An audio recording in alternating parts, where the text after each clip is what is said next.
For the last 2 years, I've been researching and studying Dogman, the myth, the legend, everything about it. Now, let me tell you, I've listened to over 1,000 hours of stories and interviews. A lot of the information out there is straight up BS, but there was a little bit more. Once you kind of digested all the bull crap and you look deep into the reports, you start to find these patterns: missing persons, pets being killed, blog reports on the deep web. They all prove to me that this creature does in fact exist. Issue I had for a very long time was following a lot of that information sent me on the wildest goose chase you could ever imagine. I went to Columbus, Ohio, North Dakota, Michigan, Florida, Mississippi, Louisiana, Texas, Arkansas. But it was the activity on the border of Texas and Louisiana that really caught my attention. Small town, an incident showed up on 4chan. Two young teenagers were out fishing along the Sabine River. They anchored their boat right along the shore and fished out into the currents. Less than 30 minutes of them being anchored in that spot, they were frightened away by what they described as a brown werewolf. They said it stood up and walked to the banks and then submerged itself into the water and started swimming towards them.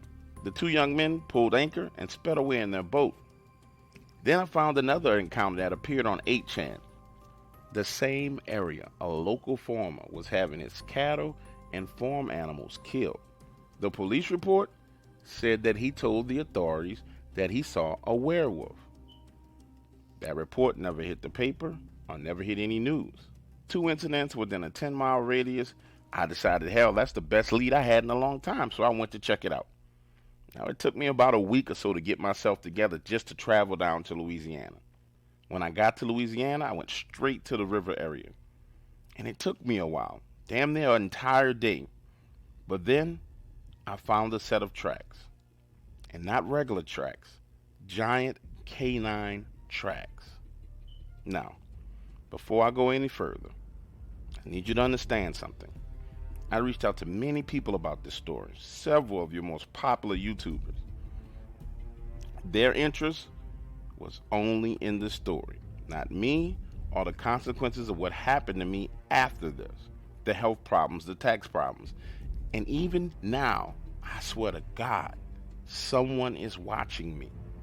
Not one of the popular Dogman YouTubers ever gave a damn about that. They just wanted the story.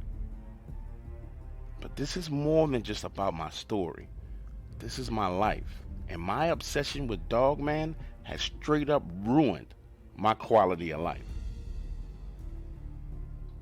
Now, moving on. Once I verified that this creature was in the area, I left, returned home, and began to plan a way to trap it.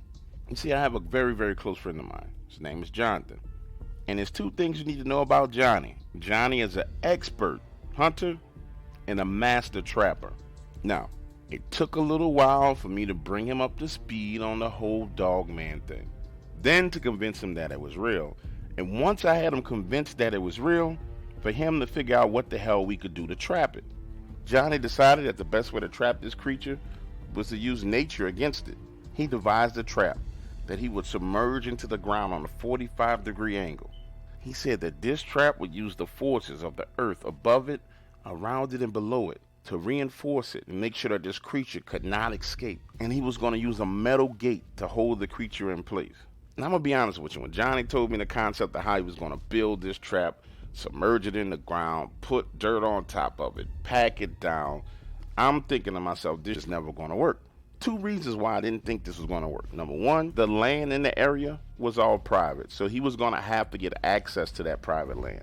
Number two, he couldn't drive the trap on the back of a truck from where we were to where it is, so he had to build it on site. But when you add in all the rest of the factors, I figured that we were dead in the water before we even started.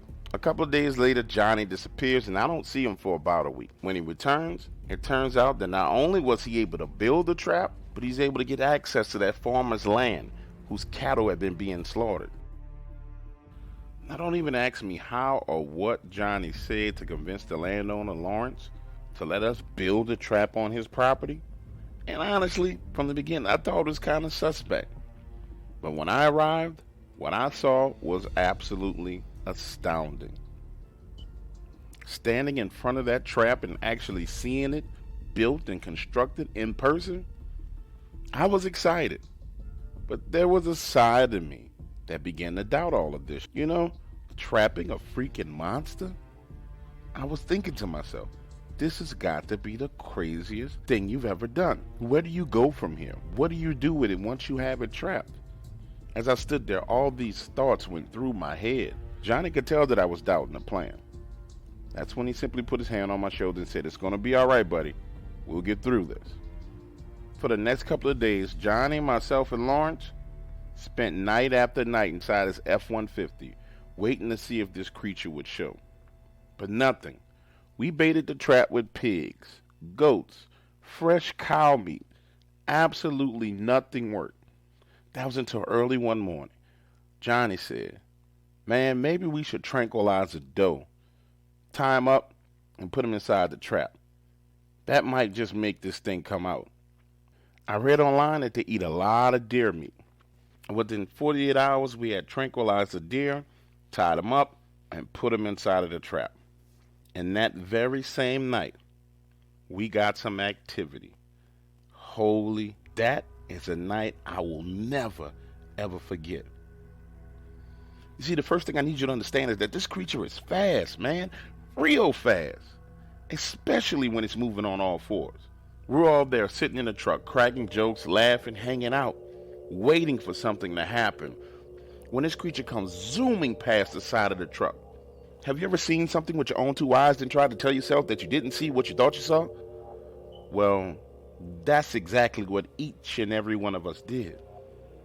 It happened so fast and it was so crazy that Lawrence turned to me and said, "Am I going crazy or did you see that too?" And understand something else. This creature was nothing like what you hear online and you hearing these stories. It looked like a fox. A white and brown fox with a long tail. I mean long, exaggerated long. Like somebody drew it on its body. Now let me tell you, it's one thing to read books and listen to stories about these things. But it's a whole nother goddamn story to be sitting in a truck when one of them runs by you.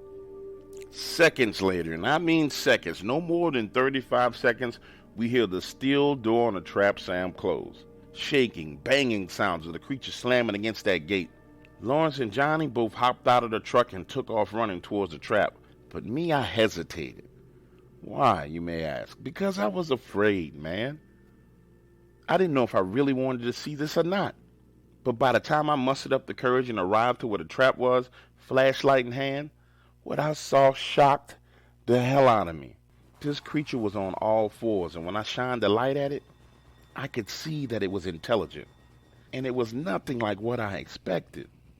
It was slender, not muscular at all, and I swear to you, it looked a lot like a fox, except for it was just overgrown. It put me in the mindset that this was some kind of prehistoric ancestor to the modern-day fox that had survived all these years. And the only difference between it and a normal fox that I really saw was the size and then the exaggerated length of these super long ears. As I stood there shining a light, this creature reached up and grabbed one of the bars of the gate, wrapping its long claws around it, and gave me this look. It wasn't evil, nor was it malicious. It looked like it was afraid, almost as if it wanted my pity. That's when Lawrence stepped forward and stood right next to me. When I tell you instantly, this thing's eyes opened wide with this look of recognition, but not just as if it recognized him, but that face looking for pity turned into a face of hatred. Its lips rolled back and it bared its teeth and began to growl. And that's when this creature turned its back to us and started to dig. I have never seen anything like this in my life. The sheer amount of earth that this creature was able to move and the speed at which it did it, within 120 to 160 seconds, the creature had moved enough dirt to where it was starting to pile up. Lawrence said, "Shoot it, kill it, shoot it." But that was never my intention. I didn't come here to kill one of these things. I just wanted to see it for myself. And as he stood there shouting, it stopped, turned, looked at him, showing its teeth with its head twisted slightly to the right. This vicious, mean, murderous look in its eye. In that moment, I knew that somehow this creature clearly understood what he was saying. And it also was at that time that I realized we had gotten ourselves into some we didn't need to be in.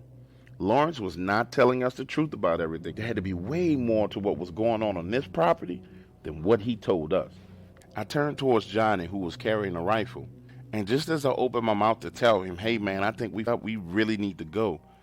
And that's when we could hear it, this growling, roaring sound. It sounded like a goddamn dinosaur was less than a mile away. Lawrence took off running back to his truck.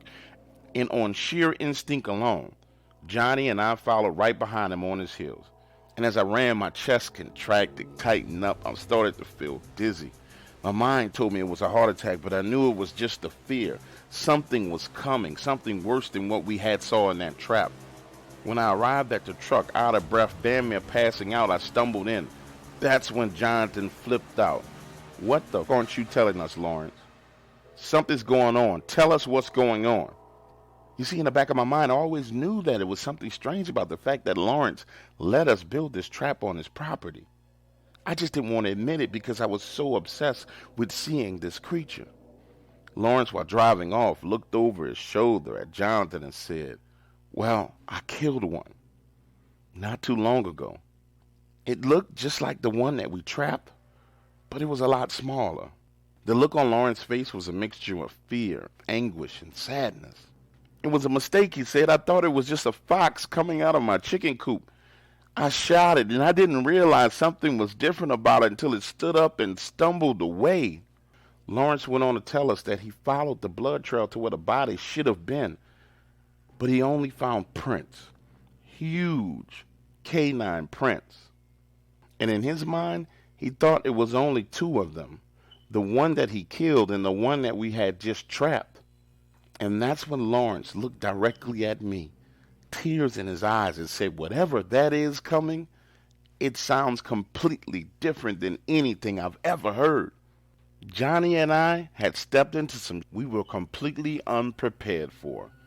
This bastard Lawrence had lied to us. Had I known that he had shot one of these creatures or even tried to kill one, there would have been no way that we would have come to this property. You see, him shooting one of them explained why they were killing his cattle, his cats, his farm animals. They wanted him gone. We had just turned onto the dirt access road that led back to the front side of his property. Lawrence was now speeding 50 miles an hour in a full-on panic, saying, it's coming, I know it's coming, I can feel it. And no sooner than those words had left his mouth, there was an impact on the driver's side door. It felt like we got hit by a dump truck. The last thing I remember was the glass from the window stabbing me in my cheek and all over my face. And from that moment, things got foggy. I remember drifting in and out of conscious, the smell of gasoline, the truck being upside down, Johnny's foot shaking and trembling, and the pain, my God, so much pain. I vaguely remember Lawrence screaming, help me, help me. And when I finally was fully awake, Johnny was standing over me. And it's strange the things you remember in a moment like this. The grass between my fingers was so moist. His head was bleeding, and he was on the phone calling 911.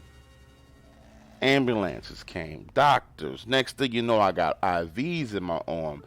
And when I fully came through and became conscious again, I was told that I had 2 broken ribs. One had punctured my lung, a fractured collarbone. The police were there, and they started asking me questions about who hit us, where was the driver of the vehicle.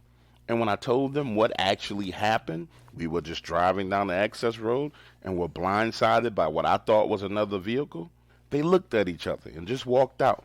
Johnny came to see me a few hours later, and he looked like stitches in his head, his face all swollen and warped. But what he told me scared me even more. He told me that while he was sitting in the lobby of the ER waiting on me, 2 men walked in, and they asked him what were we doing trapping in the woods, and what exactly did we trap. Johnny said that he told them we trapped a big fox, bigger than any fox that he'd ever seen. To which they replied, a big fox or a regular sized fox? He repeated, we trapped the biggest fox I've ever seen. This time, they stepped closer to him and said, no, you trapped the regular sized fox. Do you understand me? Then they proceeded to tell him everything about himself. His name, his address, his social security number, his mother's date of birth, everything down to his porn habits. They told him to go home and to take me with him. And if we ever showed up in Louisiana again, we might just have another accident. This time, one we won't survive. Now, as soon as I was able to get in a wheelchair and get the hell out of Louisiana, I left.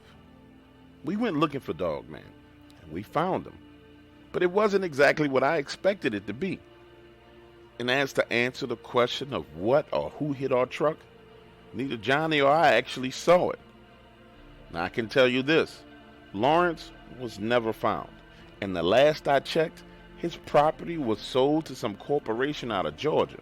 Now, I still listen to Dogman stories, but as far as hunting them or even looking for them, there's absolutely no need.